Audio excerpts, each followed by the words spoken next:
Greetings, ladies and metallurgists, and welcome to this narration of the web series The Nature of Predators. If you are new to the series, there is a playlist listed down below in the description.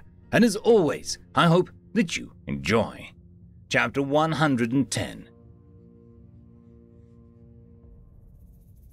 Memory transcription subject, Captain Sovlin, United Nations Fleet Command. Date standardized human time, December 15th, 2136. There were 3 new additions to our personnel as we departed from Silas. The UN fleet caught wind of the incursion on Vendel Prime, alongside every other allied race. The Vendel Republic's homeworld was as valuable to them as one of their own colonies. Humanity couldn't weaken the strength of Sol, but they allocated every resource they could spare. The original allies were going to have every free ship with a gun strapped to it assigned to their fortification. It was expected to be quite the assignment, ensuring that Vendel's system was impenetrable. The crew were allowed to take shore leave on the homeworld surface, though we were expected to stay to be able to return to the vessel within an hour if needed. Many humans brimmed with excitement about seeing an alien planet, including Marcel and Tyler. Slanek, Onzo, and Tillfish had gone with them. The insectoids in question were Bulra and Vernd, 2 of the new passengers on Monahan's warship. Word of the Tillfish child's outburst had gotten back to Marcel, and he put in a word with the captain. The United Nations could take the humor-obsessed kid to Vendel Prime, where he could interact with Terran refugees in a controlled environment. General Bulra hadn't been thrilled about the proposition, but her objections fell silent when the humans whispered something about a predator disease screening. I suspect the United Nations may want to give Bulra a proper diplomatic reception here. She was the sole Tillfish voter against annihilating Earth. But the Tillfish additions to the crew weren't my concern. The third and final new name on our register was a human named Cory Bear. We picked her up from Vendel Border Outpost. Earth had assigned a resident therapist to the ship due to the stresses and adjustment issues our ship had faced. I recalled Marcel and Tyler's entreaties for me to seek help, so I hesitantly signed up for an appointment today. This meant that I was one of the select few to remain aboard the ship, while others explored Vendel Prime. Samantha also stayed here to grieve alone. Carlos, meanwhile, had rushed off to a bar with some rowdy soldiers. I wasn't in any state to go rabble-rousing in the capital, so I sympathized with Sam, having lost her family. Regardless, it was unlikely I'd get an opportunity to see a professional about my issues outside of downtime. However, as I traveled to Kyra's office, my stomach was twisting in knots. It wasn't like I was unaware of how predator disease was treated. As much as I wanted to be cured of my mental derangement, the thought of subjecting myself to painful remedies frightened me. A severe case like mine would require the more severe fixes. People who were sent to correctional facilities didn't return the same either. Marcel wanted me to do this. It's important to get help, so that you never hurt anyone else, I encouraged myself. Even if your gears don't quite spin as fast after, it's a small sacrifice to squash your impulses. My claws rapped on Dr. Bari's door, and what was left of my spines bristled. The fact was, this current state of existence brought me nothing but misery and self-loathing. It was cowardice not to face my predator side, so I shouldn't lack the gumption to get this PTSD treatment Tyler mentioned. If the blonde-haired human claimed his species had an effective approach, I was inclined to believe him. Terrans were knowledgeable in medicine, contrary to Zahn's spiel. "Come in," a cheerful voice called out. I forced myself to walk inside, taking in the room. A predator was dressed in civilian pelts, leaning back in a large armchair. Her sepia skin tone was a color that was also seen in gouged fur, and her raven hair rested against her shoulders in a complex braids. A warm smile graced her face, as though she was indifferent to the dangerous nature of her patients. My gaze soaked in the rest of my surroundings, and confusion washed over me. All I saw was a small bookshelf and a desk. On the far wall, Kira was gesturing to a human-sized couch, which was complete with pillows. I was stupefied that she seemed unarmed. There were no restraints tied to the couch, no sedatives on the table. All I could see was a clipboard in her hands and a tissue box on the table. "Where are the brain scanners and the electroshock machines?" "Hello, doctor." This medical professional was separate from the ship physician. She was the closest to what we called an extraneous behavior identifier. It was amusing that even predators needed such an occupation to keep their society civilized. What do you need me to do? Kira's binocular eyes jerked over to me. Sit on the couch, Sovlin. I've been expecting you. Okay. I'm sitting, and I promise I won't resist whatever you need to do. I want to get better and be a proper part of the herd. What I need to do? You're here to talk to me about any topic you feel comfortable with. Yes, but after. What is it you think I'll do after? You're the first alien patient I've had, and it seems that many of the non-terrestrial crew are scared of speaking to me. The stigma around mental health has been fading on Earth for the past century, so I can assure you, humans won't view seeking help as a sign of weakness. I know, my Terran friends encouraged me to come here. That's excellent to hear. I'm here as a resource, a bridge between aliens and humanity in our joint venture. Please explain what the perceived issue is, Sovlin, so that I can begin to address it in my outreach. I don't want other non-terrestrials to see me as something to avoid. I drew a shuddering breath. We all know your work is necessary, but if you get diagnosed with late-stage predator disease, few people want to be incarcerated, shocked, or sterilized. The side effects of the meds, or for even mild cases, are debilitating. Also, when the diagnosis gets out, you'll be ostracized from society and employment.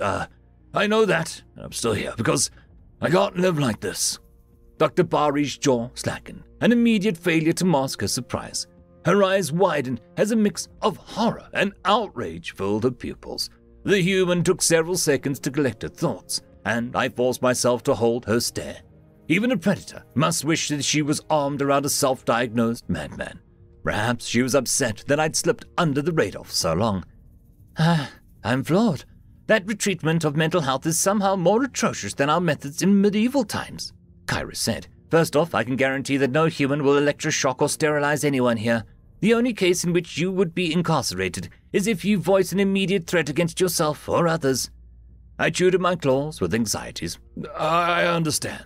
If I have predator disease, I am a threat to the herd, and you'll remove me, as it should be. We do not remove the mentally ill from the herd. By a direct threat, I'm referring to stating clear intent to harm someone. That is the only time authorities will be alerted. Otherwise, everything you say is confidential. If I spoke to anyone outside these walls about your sessions, I would lose my license. None of today's words will be shared. I don't understand. Why would you lose your license? Are humans insane enough to not warn people of their deviance? My goal is to help you understand yourself and find healthy ways to address your feelings. And just because someone doesn't experience the world in the same manner as us, it doesn't make them a threat. It doesn't mean they deserve to be cast out without a lifeline. But predator disease patients attack people. A very small number of mentally ill individuals are violent, Sovlin. Mental health is more complicated than classing a condition as predator disease or not predator disease. So what? We're just going to talk, nothing else. And this is magically going to make my illness go away, right? We'll talk. Any diagnoses made are for you to better understand how your brain works. I may recommend that you seek evaluation for medicine if I feel that it is in your best interest. However, this would only be to tackle specific neurochemical imbalances. I snorted to myself, unable to believe the inefficacy of this therapy. To think that Cory Bear was a licensed medical professional for performing the duties of a talk show host. What a waste of higher education. How would she determine that I had a neurochemical imbalance without any testing technology? I'm never going to get my predation cured. Tyler and Marcel think I can talk it out of the system. Stupid predators. You'd think a violent species like humans would get the importance of catching outliers. I had listened to Dr. Bari's speech, calling mental health a complex issue. If a certain number of patients were bound to be violent, how did a Terran's conscience let them take zero preventative measures? There was nothing complicated about allowing sick-minded people to wander among the herd. There might be ill humans amongst this crew, and Kyra claimed that she wouldn't warn us all at all. I didn't understand how Terrans without predator disease accepted dangers in their midst. We had to encourage them to take mental illness more seriously and root it out at a young age. There would be public outcry when Earth's public realized that they were being exposed to twisted individuals. I couldn't wait to get out of this office and scoff about the bunk science to Sam. The therapist cleared her throat. I can sense that you are skeptical, Sovlin. I need you to take your session seriously and trust me to help you. Can you give our methods a chance? Sure, whatever. I didn't need to tip the human off to my plans, to ridicule her entire practice. I did sign up for this. You told me up front that you can't live like this anymore. I commend your courage in seeking help, and I can promise you'll attain a deeper understanding of who you are as a person. If I might ask, what makes you think that you have predator disease? I took joy from hurting Marcel Frazier. The only time I feel happy is when I kill an Arxor. I am violent, reckless, and filled with hate. I'd love to hear more about the specifics of your emotions. Where would you suggest those feelings stem from? Still not locking me up. I just admitted to violent tendencies, and how good it felt, at the time, to torture an innocent human. Gritting my teeth, I decided to tell Kira a small amount. Predators disgust me, no offense. It's been years. The Goges were fending off a brutal assault, and I was a ship captain. Our defense was going poorly, right up until the desperate charge I'm famed for.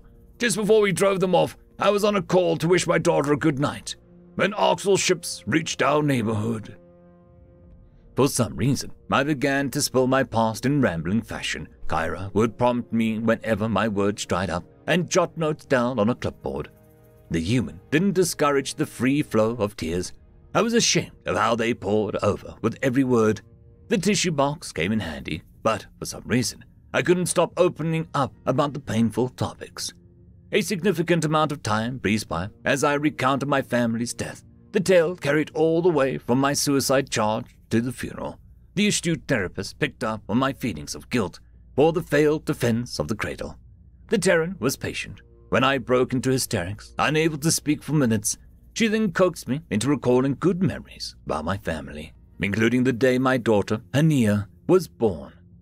We touched on how I wanted the Arxel to suffer like I had, and how I had came across Marcel's patroller.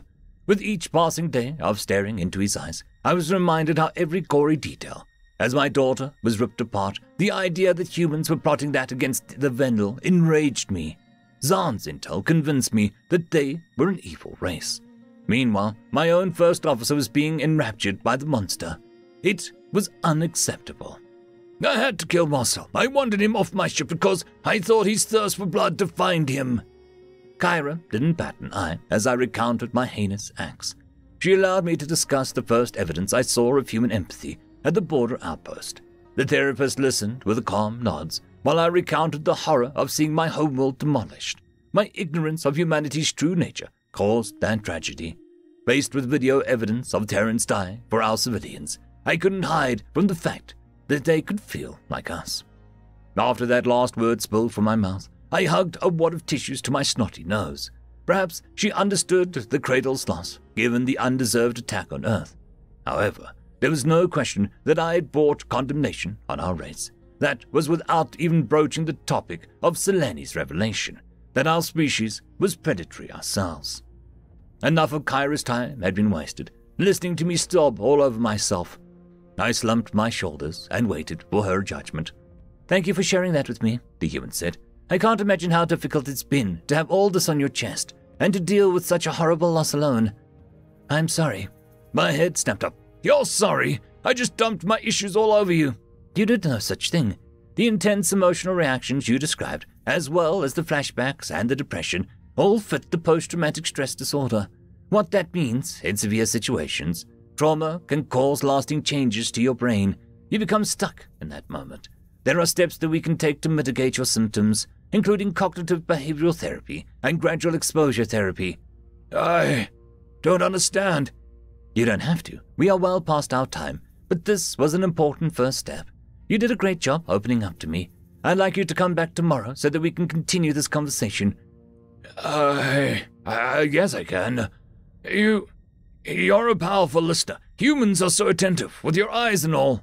The therapist set her notes down on the table and walked me over to the door. It did feel a tiny bit easier to breathe, having shared my journey with someone without judgment. This PTSD label I'd heard yet again was a human misunderstanding. We knew that trauma could only spark rapid onset of underlying issues, but I did owe it to Marcel to continue these talking treatments. Marcel wouldn't have suggested this if he didn't think that it could help, so you have to give it your fair shake. Besides, Kyra seems to be a nice enough person, just misguided. Dr. W.R.E. pursed her lips. Before you go, Sovereign, something you said about Marcel caught my attention. What do you mean that he's thirst for blood? Did he exhibit violent traits or behavior? No, never, I answered hastily. I just meant that your natural predator instincts. It's actually amazing that your empathy suppresses those, without fail. You know, the whisper in your brain to eat us whenever you're hungry. You desire to kill things when you look at them. I beg your pardon. We have no such inclinations like you detailed. Is that what you think goes through my mind when I look at you? It's okay. I don't judge you for it. I know you can't help it. Listen to me. I'm telling you those predator instincts don't exist. There is nothing to suppress. Please look up the Venal empathy test and see how we reacted to creatures in pain. Have you ever seen humans respond to blood and gore yourself? I nibbled at my claws and encouraged my brain to ponder that question. On my first mission, when the UN military freed Gojas from the Orcs or cattle ships, several soldiers had thrown up. The sight of Goja corpses had left Carlos ashen with disgust. I thought the aversion to gore was strange at the time. The blood hadn't enticed them, though I'd wondered later if that were repelled by their own unwanted appetites. Humans were puking on the cattle ships, I replied. Kyra nodded for emphasis. That's the normal response. We can be trained to kill, but our natural reaction is to be saddened by a creature in pain, to struggle to pull the trigger on anything we consider a person. Even trained soldiers often cannot shoot another human when it comes down to it. You're seriously telling me there isn't the slightest part of you that's drawn to death? Not at all. We don't just look at an animal and want to kill it. I can guarantee the thought of harming Slanek never once crossed Marcel's mind. I see, Doctor. Tyler told me humans were aggressive, so I thought... We can have tempers flare up and aren't always level-headed and cooperative. That doesn't mean we like killing. Do you understand? Yes, I think so. Good. I'll see you tomorrow, Sovereign. Oh, and if you decide to share any of this, would you kindly spread the word that I'm not torturing anyone? I'm here to lend an ear to any ship member that needs it. Okay, I'll put the word out that I've heard you only chat with people. My mind was reading as I departed from the therapist's office. Humans had no reason to lie about their instincts when they'd come clean about their darkest feelings. I had a hard time believing that full-grown predators enjoyed killing less than I did, but that evidence supported the claim. There was so much about the Earthlings that I didn't understand. It remained to be seen if these sessions offered any benefits, but I decided to go back for a few days. What else was I going to do? While we were docked on Venal Prime, it would be nice to have a confidant, and if a hand-waving talk treatment had any effects, that miracle would be a welcome surprise. End of chapter. I would quickly like to thank our Tier 5 patrons, Dragzoon W.R.E, Quantum Wednesday, Ambrose Catal, Lord Ashrakal, Bushmaster 177, Casper Arnholtz, Cam Maxwell, and Arcadian. Thank you very much.